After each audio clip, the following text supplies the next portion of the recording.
Thanks so much, Sarah. My name's Lexy. I'm an alcoholic. Hey, everybody. Congratulations to the newcomers. Welcome, everybody who's new.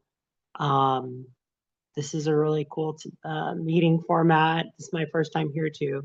So thanks for having me, welcoming me, and giving me an opportunity to be of service, because that helps me stay sober. And that's why I continually try to say yes and raise my hand and be willing to share my experience, strength, and hope, because it helps me. So yeah, welcome everybody. Congratulations. They say the only meeting that you're late to is your first one, right? So if you're here, you're here. It takes what it takes when it takes. And, this is really a beautiful thing. And it's a huge miracle for us to even think about wanting to put down. At least I'll speak for myself as an, alcoholic and addict. So I'll just start a little bit housekeeping. So yeah, Lexy D alcoholic. My sobriety date is December 20th, 2007. So higher power willing, next month will be 18 years, literally like half my life. And I have grown up in recovery. I have literally become like an entire human being and just learn how to live life on life's terms. And, AA saved my life, and if I can just give back even a fraction or just help somebody, get this thing even just for today, then I feel like I've done my job. So I owe everything this program. I'll just do a little brief kind of like just some basics. So yeah, I was formerly in Phoenix, Arizona. I'm originally from Chicago, whoop whoop, Chi-Town, near the end of the L line, and near Cal City. It's like southeast side, right in the border with like Gary and East Chicago. And first person in my family born here. My family's full of immigrants. And I grew up around a lot of dysfunction, a lot of alcoholism, a lot of drinking. And it was just kind of normalized for me. And, a lot of external stuff happened, and, some things that were not okay as a kid, and, just a lot of trials, tribulations. And, was very much like an introverted kid and like had a hard time expressing myself. And I was kind of like, when you hear like the portrait of the alcoholic families, like there's like the forgotten kid or the invisible one or whatever, like that was me. It's very much just like, you know, um, I was just kind of off in my own world. And so like for me, like kind of like an early sort of coping thing was like reading. Like I was just a big reader and read a lot and a big nerd. I loved like TV, I loved movies, video games, like pretty much like all the, whatever. And I don't know. And I guess I just mentioned some of those, like, I know I'm trying to wrap up a whole like life in a few minutes. So I'm trying to just hit the major beats. But, I guess I just mentioned some of that stuff because I think for me, alcohol was a solution before it became a problem. And I don't think that what I experienced growing up like made me an alcoholic, quote unquote, but I think it just gave me like it enticed me. Like I was just ready and looking for something to numb a lot of the pain I was feeling, like I just had a lot of like trepidations. I'm part of the LGBTQ community, so I had a lot of unraveling to do when it came to like sexuality and all that stuff. And so I felt very much like different. And I was always kind of like looking to other people. Like I hear this a lot in meetings. Like they say, oh, I felt like everybody else had a script in life and I didn't. And that's how I felt. It felt like everyone just kind of knew what to do. And I was just like looking at everybody else like, what? And so anyway, long story short, I think I had my first drink when I was like 8 at like somebody's quinceañera or something, like, whatever. And I remember like I took back like, the drink, and it was kind of like a joke with the adults. But I remember I just was like had this fascination towards it. And my family moved from Chicago to Phoenix, Arizona. So that's where I like did a lot of my running and gunning, actually all of it pretty much. And when I moved to like Phoenix, my family, it was just me and my mom. And I experienced a lot of bullying and a lot of difference and just being new and out of town and just a lot of othering. And so I kind of gravitated towards like, like the kind of, I don't know, I would say like the kind of, I don't know, like if you ever seen that show Freaks and Geeks, it's like kind of like I went from like a geek to like a freak, quote unquote, it's like smoking cigarettes under bleachers and skipping class and like mouthing off. Like I just was like attracted to that sort of like facade, and I just kind of fell into that. And then I started like getting high because it's a lot easier to like get drugs than it is to get alcohol when you're underage. And so I also identify as an addict. For me.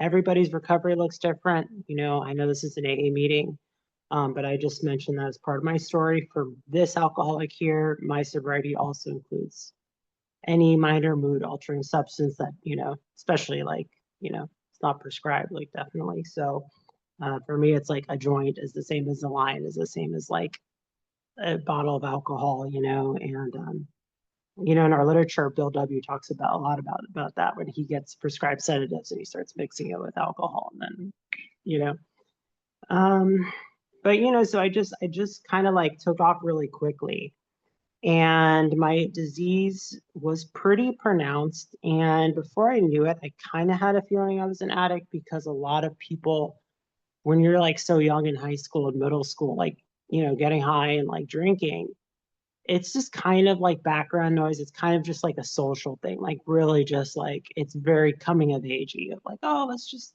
have a beer and sit on someone's back of the car and just talk. But for me, it was kind of like I was in this like small percentage of people. It was like, no, we're actually here to like get high and obliterated, and like that's the activity, and like everything else can kind of like take a step back. And it just started to ramp up, and I had to experience a lot of consequences pretty quickly.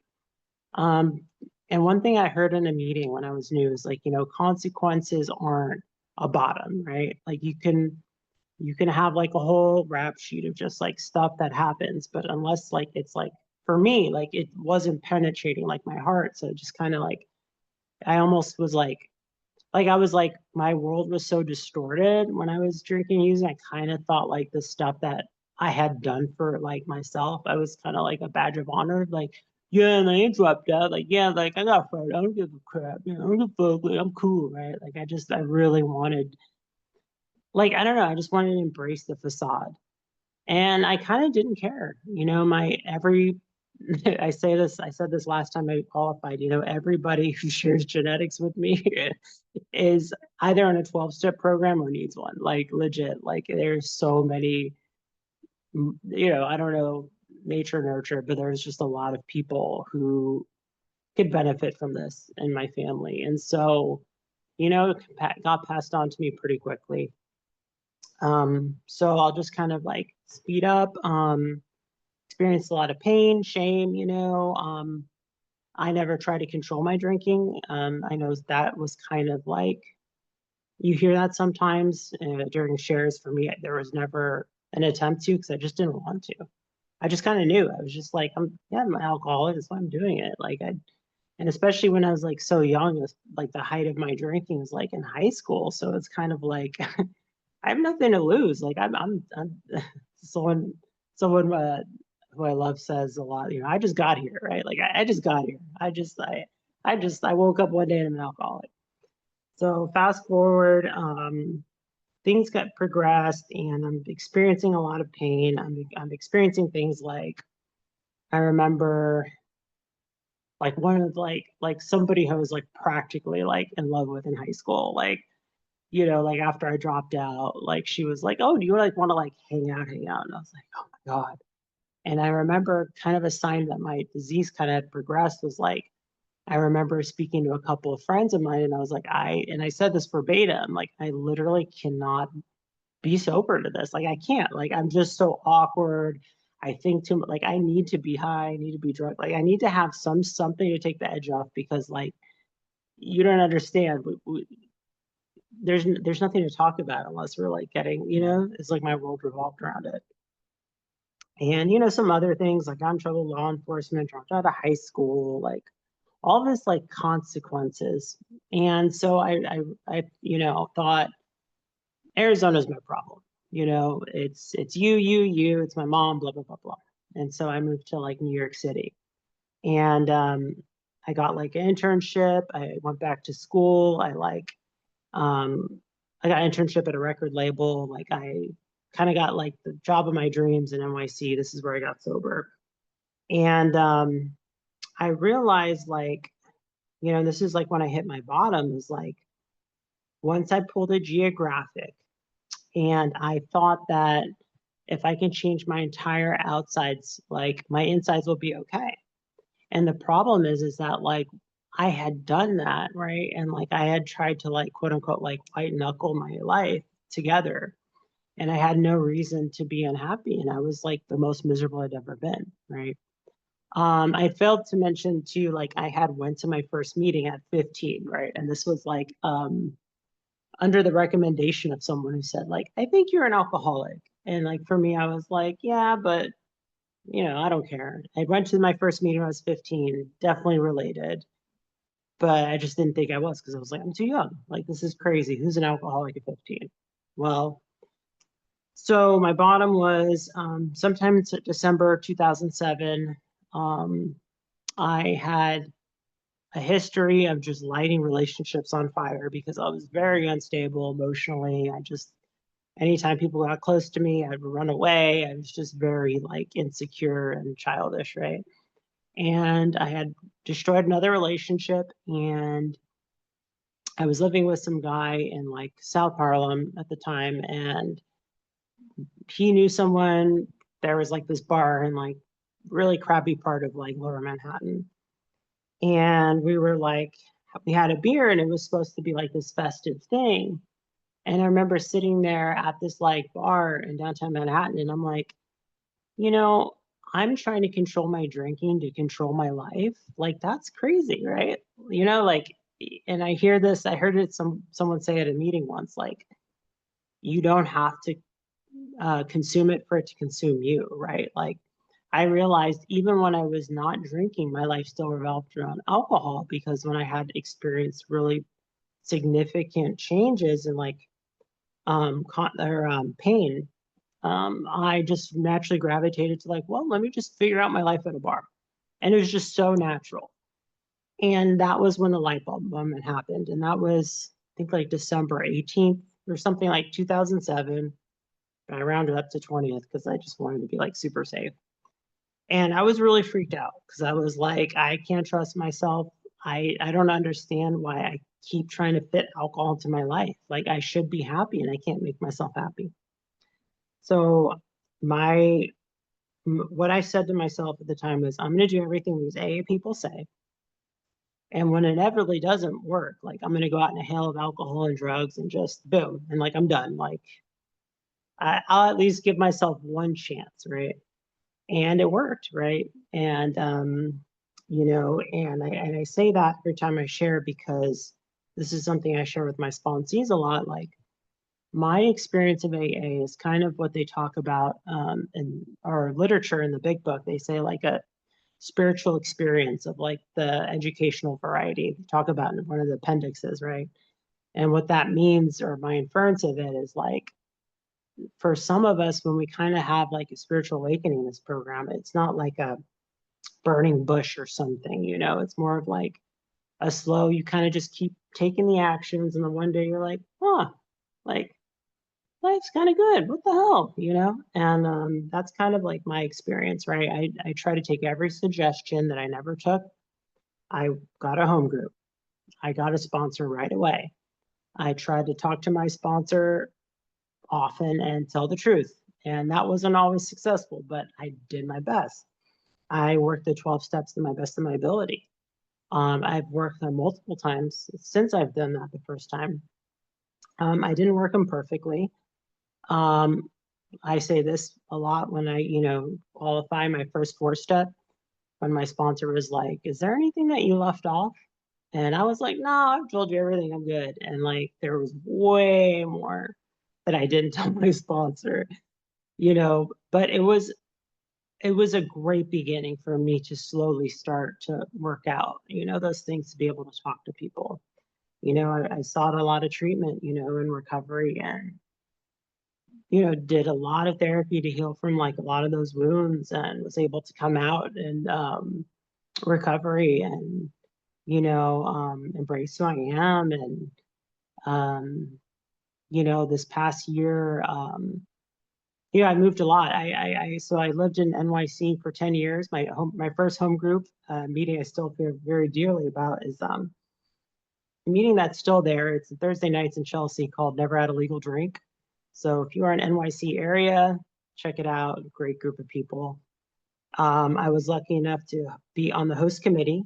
I was on the 2009 bid committee for ICYPAA for NYC. We went to Atlanta, and then we were on the host committee the next year, 2010.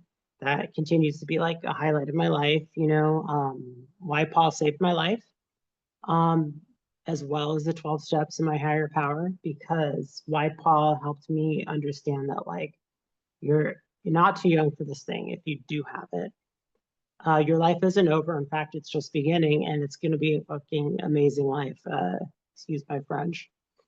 And, I've had just so many cool experiences. I moved from New York to Phoenix around 2016. And then recently I met someone amazing at ICYPAA conference. It was a total serendipitous mistake. I don't know, simple twist of fate. I don't know. It was just kind of came to be, or as they say, kismet. And now her and I are living out in Puerto Vallarta, Mexico. We had a kind of our choice between Barcelona here, and and this is just, and I just say that like not to be like, oh, whatever. It's more just like, this is so beyond my wildest dreams of like, I couldn't have planned the life that I have today. And all I had to do was like be open to like, I don't know everything, be open, asking for help, like telling the truth, and just like seeing the world through another pair of eyes, Um, you know, living life in sobriety and growing up in recovery has been such a beautiful gift and honor. It hasn't always been easy. I've had very, very, very hard moments in recovery. Death. I was married and divorced once upon a time. Changes. There's just been a lot. There's been an entire life since I've stopped drinking. And, it's really hard to encapsulate just what this experience is in 20 minutes. But, all I can tell you is if you're new, like, and you really want this thing, you can do it. I really thought for the longest time, like, before I did the steps and before I found a solution and a higher power of my own understanding, I thought there's something wrong with me. Like, you don't understand. Like, this is me we're talking about. Like, I'm fundamentally broken. Like, this works for people like you. And I'm so glad I was wrong, and I think for me, that's the symptomology of like, I know it all, and like, hey, I know what I'm doing. Like, that's part of my disease. And I think it's a really beautiful gift to be able to step back and say, maybe I don't know everything. Like, maybe let me ask for help. Let me try to pray and just be open to like what else the universe has in store. And that's why I continue to speak today, to be of service. I still have sponsees back in the States. We're starting a young people's meeting here. Me and my partner. It's going to be Puerto Vallarta Young People soon. Check it out if you are in the area. It just, this thing keeps getting on better. This thing keeps on getting better and better if I let it. And so just if I say anything tonight, is just like, don't quit before the miracle happens. The steps are there. You got nothing to lose, to at least give yourself a chance. It helps me just to share my experience, and I really hope that you can find the life that you've been wanting. So thanks for letting me share. I'll pass.